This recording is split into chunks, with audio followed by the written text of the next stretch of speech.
Las Vegas, and welcome to Chris Garcia, the Conservative American. And I am so blessed today. We're having a two-part show. We had my good friend on, Eric Massey, talking about legal foreclosures. He is a great patriot, the work that he's doing, and we have another patriot, a veteran, a great man, Dan McFeters here, and he's a good friend of ours, and we're going to talk about whatever Dan wants to talk about because he is a veteran. He fought for our country, and he is a good friend of ours here at Radio Tribune. Dan, how you doing, man? Well, I'm doing good, Chris. You are very gutsy to have me on without any idea of what I'm going to talk about, and that's got to be scary for one or both of us. I'm not sure.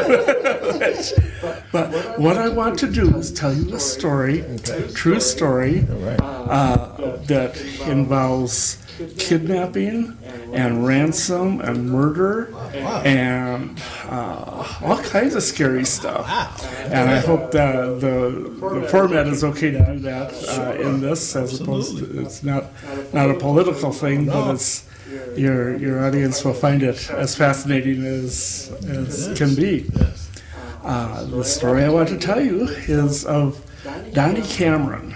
Now, I should preface this by saying that when the movie The Titanic came out, and I'm sitting in the audience in Wisconsin, you should know that I'm from Wisconsin, and old Jack is telling Rose that he's from Wisconsin, and of course everybody in the audience in Wisconsin kind of chuckled a little bit. And then he says, well, I'm actually from Chippewa Falls. And I kind of chuckled, and a couple other people chuckled. And then he says, well, actually, I'm from Lake Wissota. And my jaw dropped, and you could hear my gasp throughout the audience. Because all my life, I've been hearing about Lake Wissota, which is a tiny little, well, it's actually quite large, but it's a man-made lake between Eau Claire and St. Paul, kind of right in the middle of that. And all my life I've been hearing the story, may Donnie Cameron rot in hell, because we're going back to 1929, way back. You were just a young boy then, right? And Donnie was a ne'er-do-well, as they say, and but everybody in the town knew him as that. But his family had some importance there, and Donnie was married to it would be my aunt, my mother's sister, and they in 1929 decided to go to Lake Wissota, to the cottage on the lake. And just kind of parentheses, Lake Wissota was actually a man-made lake that was created, I think, in the 20s. So way before the Titanic thing, which is, what was that, 1912. And so being from Lake Wissota didn't exist at that time of where Jack came from. So my grandparents, who I had never met, I was born 10 years later than that. And did I say 29? I mean 39. I'm sorry, 1939.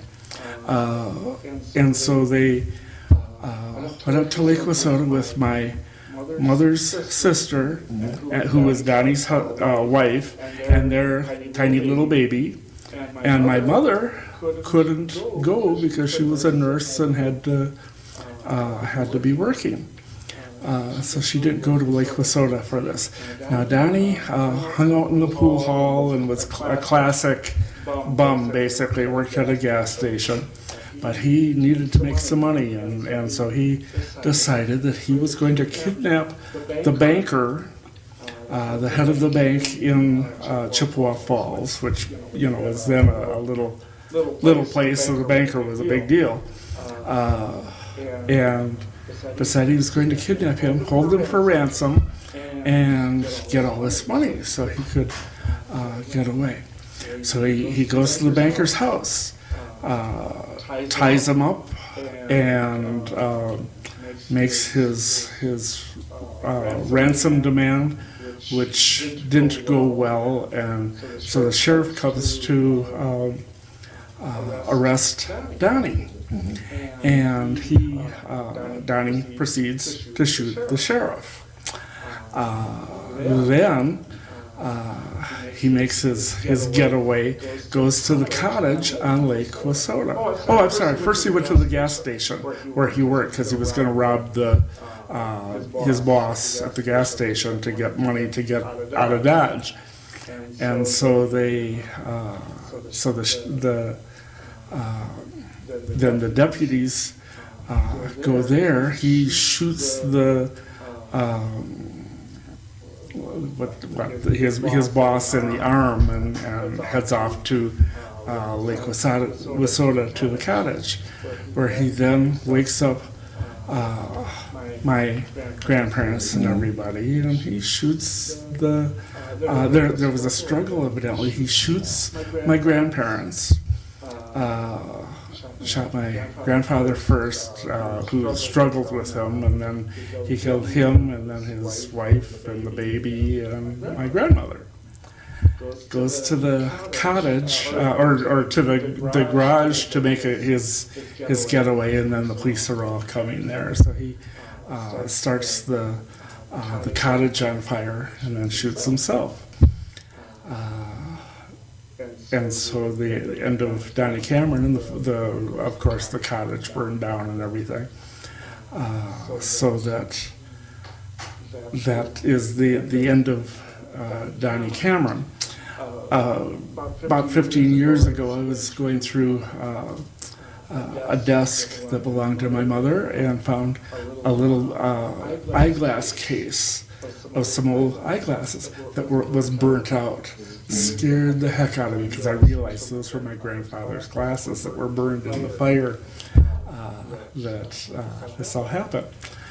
So now the connection with Lake Wausoda, the Cameron family, is very important in Chippewa Falls area, and still there's a Cameron Street and a courthouse named after Judge Cameron, evidently, things like that. So when I would go to Chippewa Falls to find out about this story a little bit more, which incidentally made the Police Gazette, which at the time was like the National Enquirer, and this is a big deal.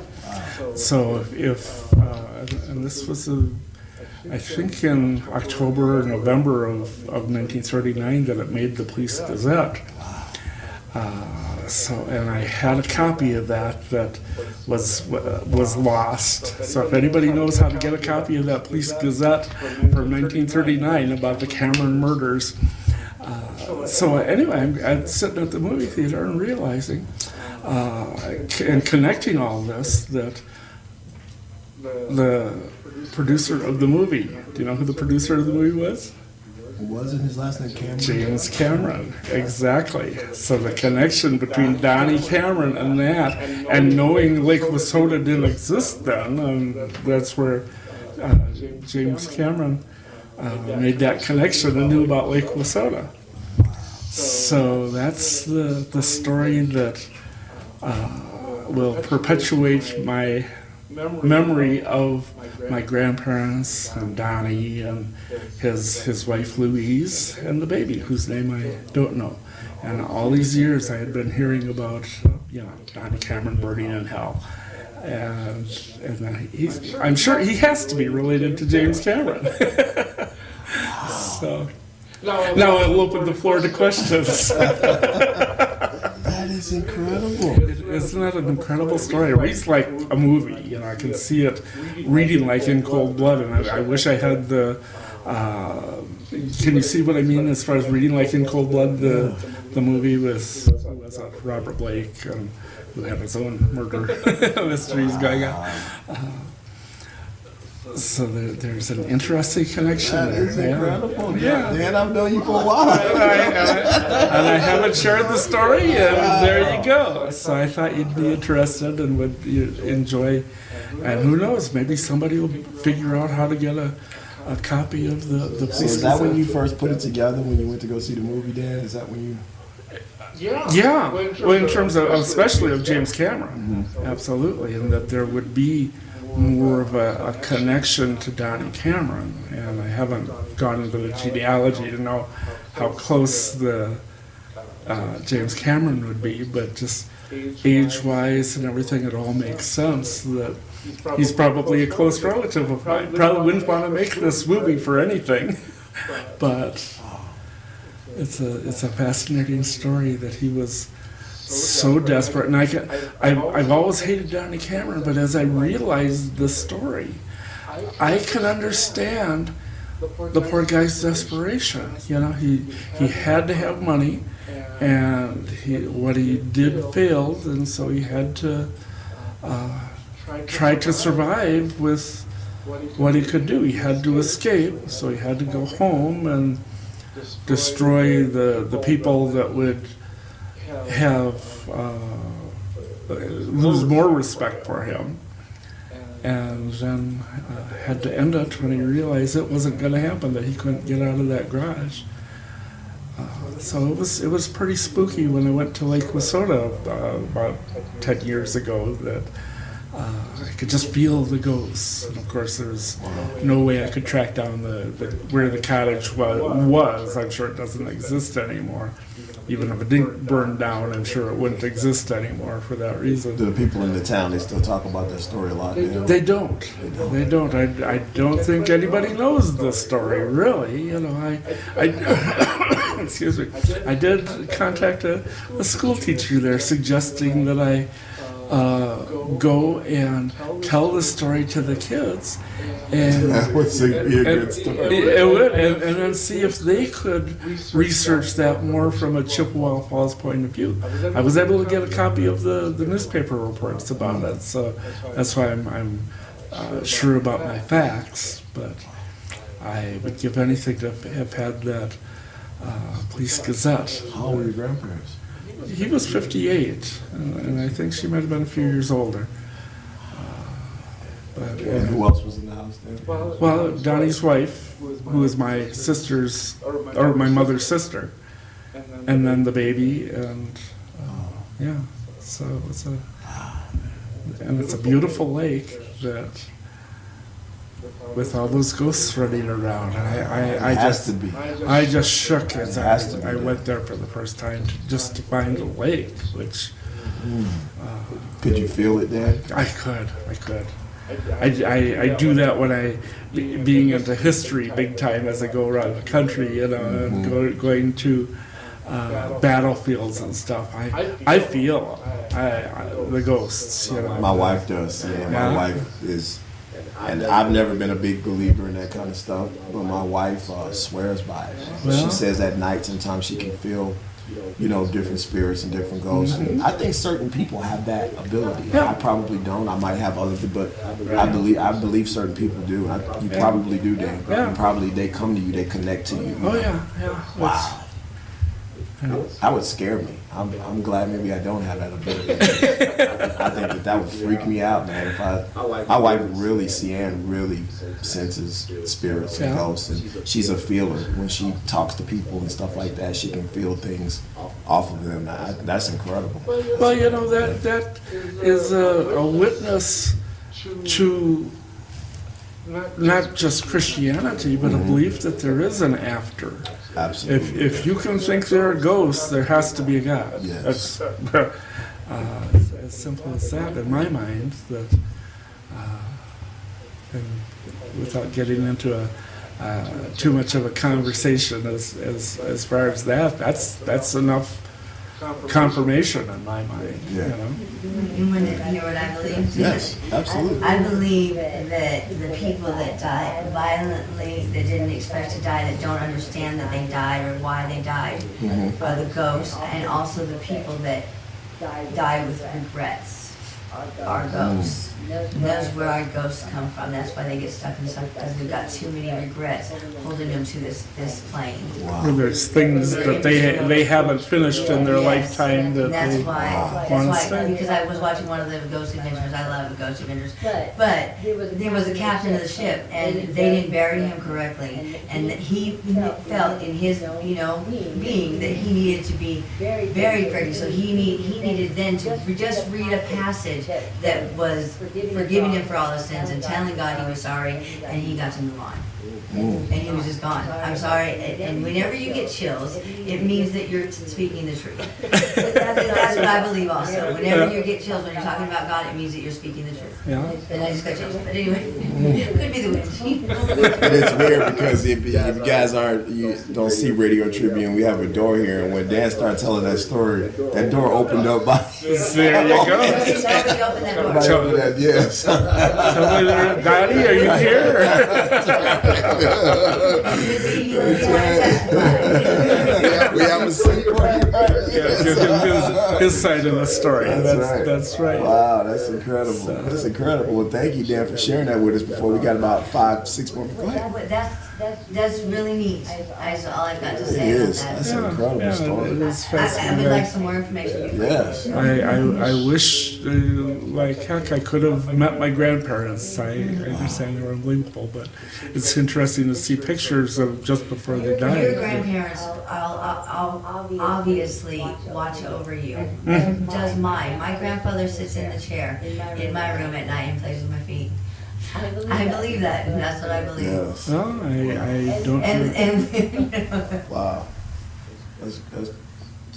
Yeah, my wife she's always been a believer in that, and I've never experienced anything like that myself, but I've had so many people testify to me that, man, this happened, or they saw visions of their family members talk to them, and everybody, when you have that many stories, everybody's not lying. These are experiences that people are going through. There is an energy in everybody. I feel an aura that is real. And I see if I can tell this story really quick. I do a program called the Potter's Gospel, where I demonstrate on the potter's wheel. I'm a potter, and we'll talk about that and Christian values. So a bunch of years ago, I had to do 3 programs on a Sunday up in Algoma, Wisconsin, right on the peninsula up there.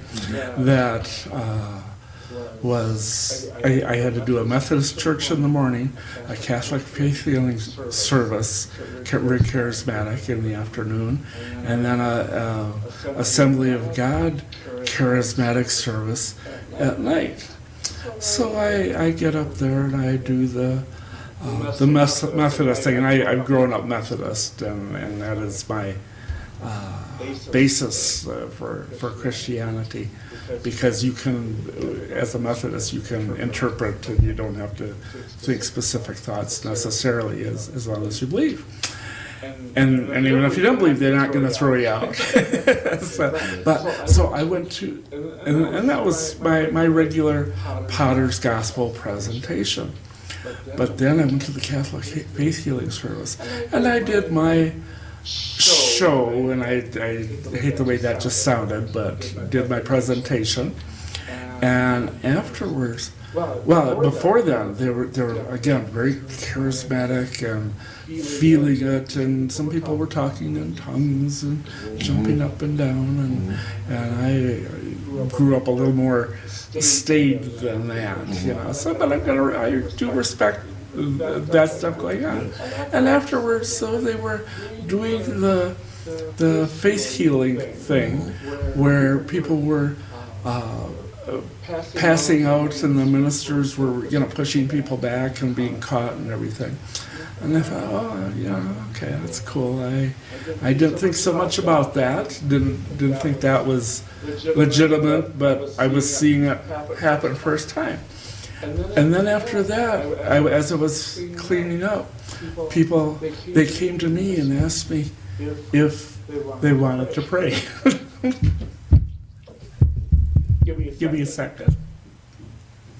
I thought I'd stopped getting emotional because all these people put their hands on me, and I felt an electricity, scary electricity going through me, and God was rattling my cage. I cried like a baby, and took, still. I've told that story without getting emotional, but whenever I question, is there a God, and I think we all question it, that's what I go back to remembering. As a veteran, there was a guy staying with me at U.S. Vets. Do we have enough time to tell the story? Yes, absolutely. Okay. At U.S. Vets, who was a devout atheist, and he was telling me there's no way the science doesn't back anything in Christianity. And he was surprised it could be when I said, the science matches, it's okay, the 40 days and 40 nights stuff and all of the Old Testament stuff really is where he gets his basis. And I told him that the science does make sense with Christian beliefs as long as you're not locked into the Old Testament as opposed to being locked into the New Testament, which is a whole different ballgame in terms of what it's all about. And that lack of Christianity, that atheism that he had, I think I got him to think a little bit, at least. I'm sure he's still an atheist, but I know just from those touching of hands on me that, and I tell people, if you see somebody that was in a car accident or something and they're passing, or put your hands on them, touch them, because that aura, that energy will pass. That connection is there, and I felt that firsthand, and that's why my beliefs won't change, no matter what people say or think. That's why what it everybody is. gets a hug from me. There you go, and it's that aura that passes that gives people strength, more strength, than everything else. Wow. Yeah. So that's what I came here for, to share with you. Excellent. I so agree with you, Dan, and it's amazing to meet people that, I don't believe in God, whatever, and then when something happens to him, I had a buddy like that, and when things started going bad for him, one day I was with him, and he said, Jesus Christ. Oh my God. I was like, wait a minute.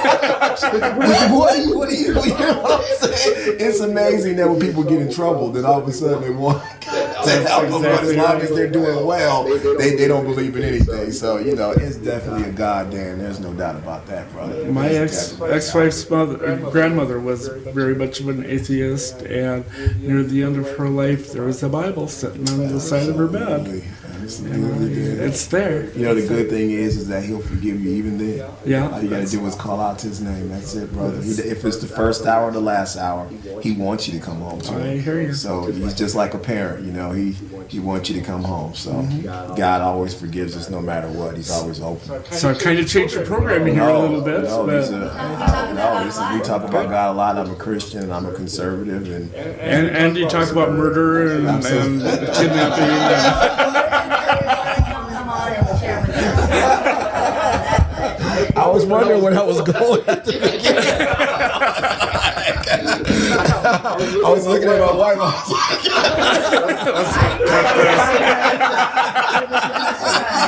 We done talking about this guy.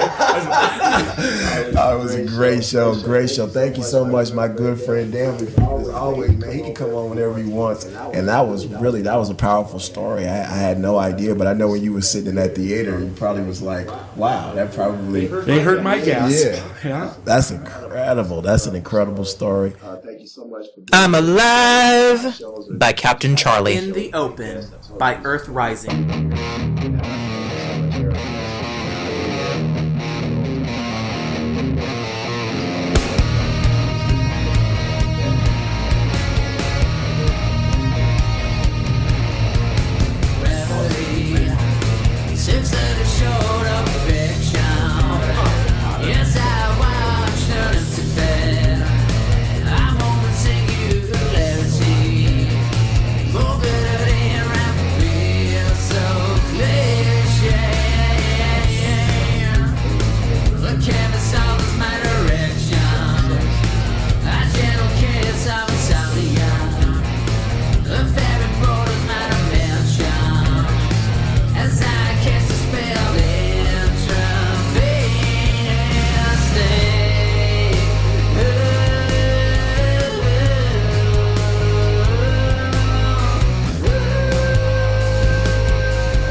free to almost nothing. You know, these guys love what they do, but we all love to support the arts, and we support Dan. Come on down to 716 South 10th Street and check out his artwork at Mail by Renee. Thank you so much for watching today. God bless America, and God bless our troops. Thank you.